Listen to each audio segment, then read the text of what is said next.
Okay, we're live. And today, first of all, I better introduce myself. And I don't even know where to look. Whatevs. My name's Brooke Saxby, and my goal and mission and purpose is to help inspire people to overcome barriers that they're facing in their lives to losing weight and becoming the best version of themselves. And today I am joined by Heyley. And you want to say good day and tell us a bit about yourself, Heyley? I'm Heyley. I've lived in Gundawindi all my life. I've been big all my life, and that's one of the harder things that's sort of been about my life, because I've always been Heyley, the big girl, and that's been a challenge my entire life. My whole family's, most of us are larger people, and that's sort of been acceptable, being bigger. Like, everything's about food.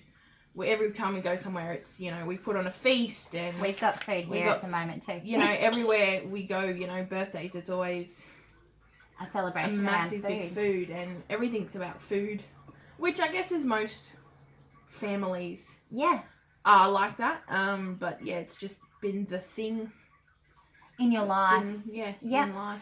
And so with food, have you ever had have you ever tried before in your life to lose weight? Like, have you wanted? Yeah.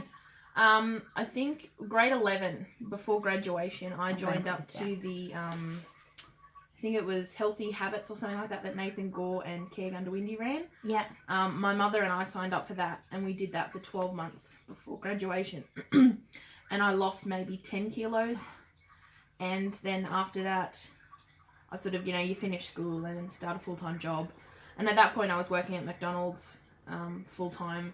And I was doing maybe, anywhere from 8 to 12 hours a day there. So you're not at home to eat. Therefore, you're eating the food there. Yeah. I used to work at Macca's. Yeah. Started off, that definitely was my first real job. Mm-hmm. And it was really hard being around those temptations. Yeah. Yeah. And it's hard. And then, so it sort of all went downhill again from there. And then I got a new job out at Toomelah Public School. And a lot of the teachers out there started a health kick, and we went on into that. But then I lost my godmother, or my best friend. And then 3 weeks after that, we lost Pop. And then 3 weeks after that, we lost an auntie. So that sort of just upended the whole thing, because we were never home. We were away a lot. And do you find that when you get sad that you turn to food? Yeah. Yeah. Definitely. Same. And when I'm happy, I turn to food as well. Yeah. So when you lost the 10 kilos in the Healthy Habits, was it? Yeah. Program, did you then, because you were so happy and proud of your efforts, did you also reward yourself? I didn't reward myself with food as such. I'm not really I've done a great achievement, I'll go and feed myself. I do. I'm all the time. I'm a hardcore online shopper. Oh yes. So I like buying things online. Yeah. But yeah, sort of after I'd lost the 10 kilos, and I think one of the hardcore moments that hit home was graduation, trying to find a dress. Yeah. There was a company that come to Gundy, and they did the Royal. I remember that. I can't remember what company it was. But anyway, I took Nan in to there with me, and we picked a dress, and they had 2 dresses. So Nan, being the amazing soul she is, made 2 dresses into one to fit. And that was sort of oh my God, I need 2 people's clothing to fit me. And that was like my hula skirt.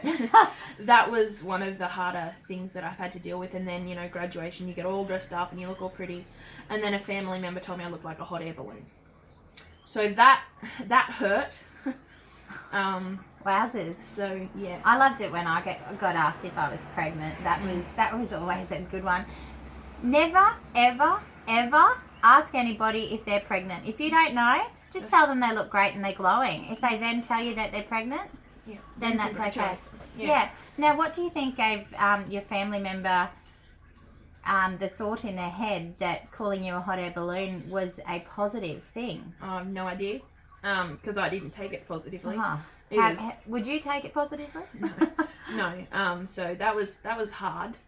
Yeah, absolutely. And so when that hurt your feelings, did that make you just go, oh well, what's the use? Yeah. What's the use in trying? I've been trying for 12 plus months. Yeah, and then Yeah. And so maybe tell me a bit about, like, we've talked previously, obviously we've really gotten to know each other in the last few months. For starters, Heyley has actually, how much weight have you lost in this journey so far? 20 kilos. 20 kilos. That is absolutely phenomenal. And for anybody, losing 20 kilos is such an incredible achievement. So how many more kilos are you hoping to lose? About 90. Another 90 kilos. 90. That's incredible. This is going to be such a big achievement. I cannot wait to see the results of this. It's going to be really, really great. But tell me a bit about your diet and what you currently eat. And because we've talked about this before, and it's actually it's quite interesting. It's a bit different to how I used to eat. So yeah, share with us what you eat now currently. At the moment, currently, I'm on the Herbalife program. I saw a lady advertising on Facebook. Thought, you know what, let's give it a go, because I didn't eat, and that was one of my biggest downfalls. I never ate. Skipped breakfast, maybe had morning tea if I was lucky, didn't eat lunch, then come home and ate a big feed for tea and went to bed, and that was it. Yeah, and so to just touch on that, so when you're not eating regularly, what your body does is it doesn't know when it's going to be fed again. So it actually holds on and stores the fat. So you can actually be somebody that's not eating much at all and not able to lose weight, especially if you're only restricting yourself to one meal a day. What's actually really effective for people is to trick your body. So maybe you can go and do your non-eating thing a couple of times a day and only eat one meal a day, but then trick your body and then eat all the time. So it's like, oh, I'm getting food, this is great.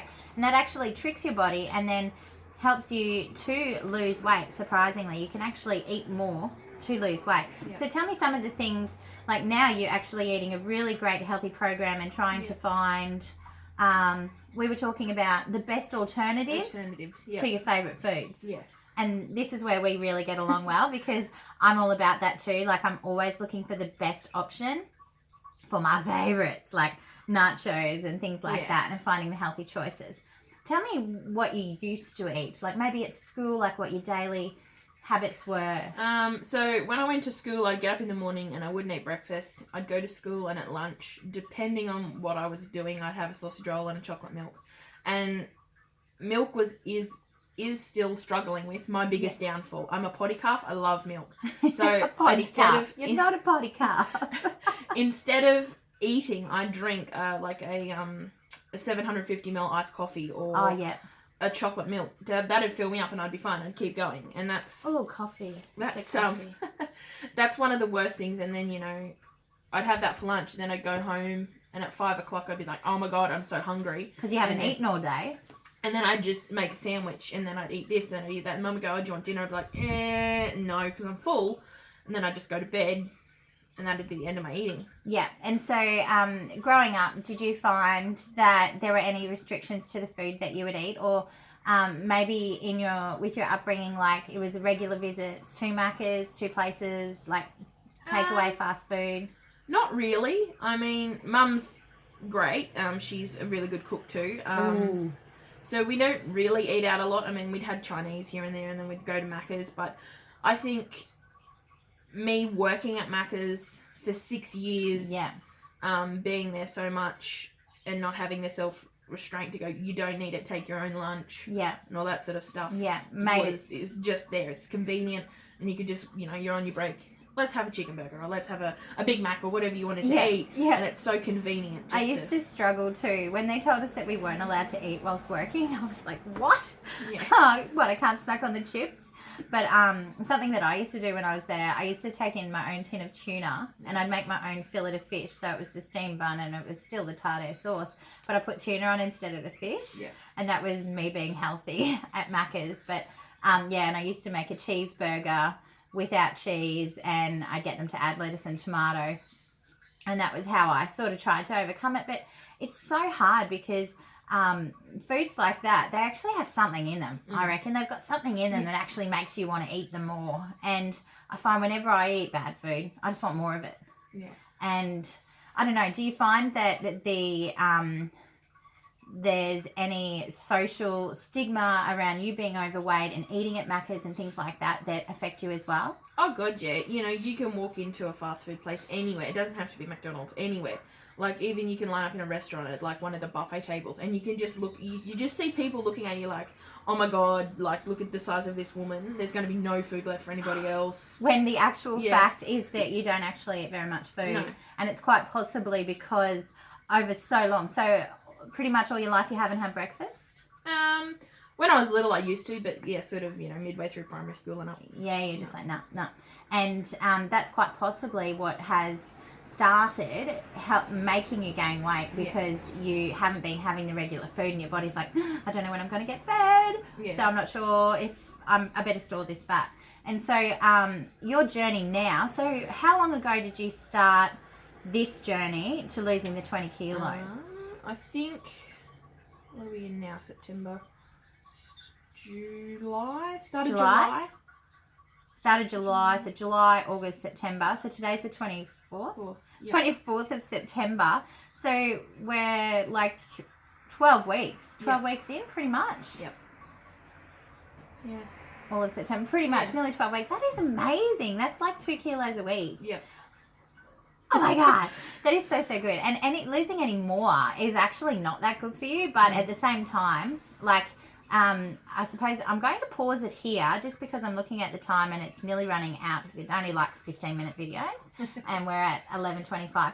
We'll pause it now and we'll come back and we'll talk about the health implications that you're currently having and what you're looking at doing in the future. So, yay, we'll be back. Doesn't want to stop for me. Stop, please.